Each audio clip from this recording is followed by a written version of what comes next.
Hello YouTube! Welcome to my video. I want to show you the Mindblast Assassin. So I'm level 88, not too much, but the build works just fine. So the idea is let's check the skill tree first. You use Mindblast as your main DPS. You have Psychic Hammer to deal with any physical immunes. You have Cloak of Shadows, which is really good for crowd control because ranged units will stop shooting at you. It's very good for the minus 95% defense bonus and a nice defense bonus to yourself. So very, very strong skill. Then when we max this, we also have Shadow Warrior, which will cast the abilities that I'm using. So she will cast Cloak of Shadows, Mind Blast, and Psychic Hammer. And the last thing we max in the skill tree here is Fade. Could max Burst of Speed for more movement, but I like to max Fade because that allows me to drop a lot of resistances. I still have some resistance charms. As you can see here, my resistances are these without it. So when I activate it, I have perfect resistances. Very nice. So you can stack a bunch of MF on your charms here. I don't have that many. I have one skiller and still using a little bit of rest charms. But right now, this is an MF build. So I have chain guards, I have this FCR ring, and then I have a random FCR ring, very bad. Just to hit my breakpoints here. I could use Mage Fist and then have 2+1 skillers here, which increase my damage a little bit, but I like the MF.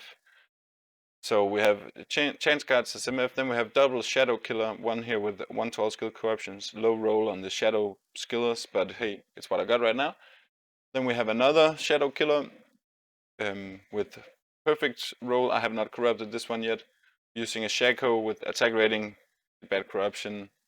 We have this amulet, very good for this build. A lot of resistances, MF again, Shadow Disciplines. This is a very good amulet. We're using Viper Magi to hit the breakpoints. We could use other stuff, like there's a lot of alternatives here, but right now I like to hit the breakpoints. So we have 108 FCR, so we're a little bit over this. What I'm looking for, using a random caster belt, Mirror Walk. What I'm looking for is an Arachnid Smash, of course, to get better FCR, which will allow me to drop one of these FCR rings, maybe even 2 of them. That would be very nice. Get some better corruptions, but that's basically it. Call to arms and switch with a leaderless wall.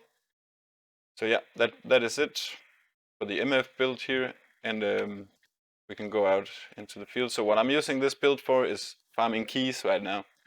The idea of this build is to farm the keys, so we do battle orders, we swap weapons so we get more plus skills, do the clone, do fade. Then we have, on our right click, I have Cloak of Shadows, and on my left click, Mind Blast. If I run into physical immunes, I'll switch my left click to Psychic Hammer. So the idea is you Cloak of Shadows so the enemies can't see anything, and then you just left click with Mind Blast until stuff dies. And it's very handy. This is a little annoying to cast sometimes because you gotta time it. It's a 5-second, and you can see everything goes dark around me. So you have to be a little aware of when you use this ability. But she is extremely good because of the movement speed. Let me show the mercenary here. So the movement speed, I have vigor.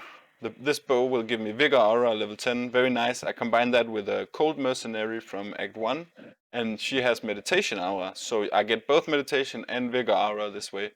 Random increased attack speed gloves, random belt, gladiator's bane, Talrasha's Goblin Toe. So there are still big room for improvement on this character. She is my second character after my sorceress, but I just wanted to show her off because I'm contemplating rolling her into a trap assassin to, let's see what this is, Superior Ethereal Crash. This could be a nice slam base. Nope.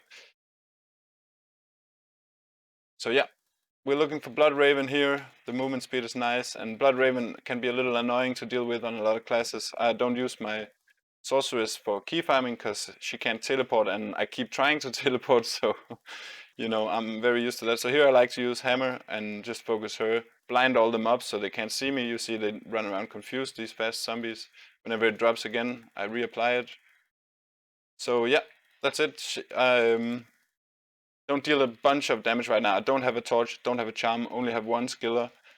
Could get some more skills which would increase my damage output. But like I said, this is an MF build for farming keys. So even though it takes a little bit longer, so she didn't drop anything this time. So this way we have, let's see here, 5.6k on the Mindblast, which isn't amazing. We will get a little higher. And then on the Psychic Hammer we have 6.5k. So it is fairly decent damage output, but it can definitely get better. Like I said, Torch, Annihilus, get better corruptions, get the boots that are good for that, for Assassin, right? Get some more plus skillers on the rings. So there's a lot of room for improvement. But this build works, and it works great for key farming. So I usually do Cold Plains here, and I like to do Halls of the Dead. It is also good for Halls of Pain down here. I don't do this as much, so because my mercenary often dies. But in general, this build is very strong for farming keys. That's what I use it for. And when I get a little more Trap Assassin gear, I will reroll into Trap Assassin. So yeah, that's it for the Assassin. So thanks for watching, and I live stream every day on Twitch from 12 European time. So please come by, say hi, and hang out. Thanks for watching. Have a great time.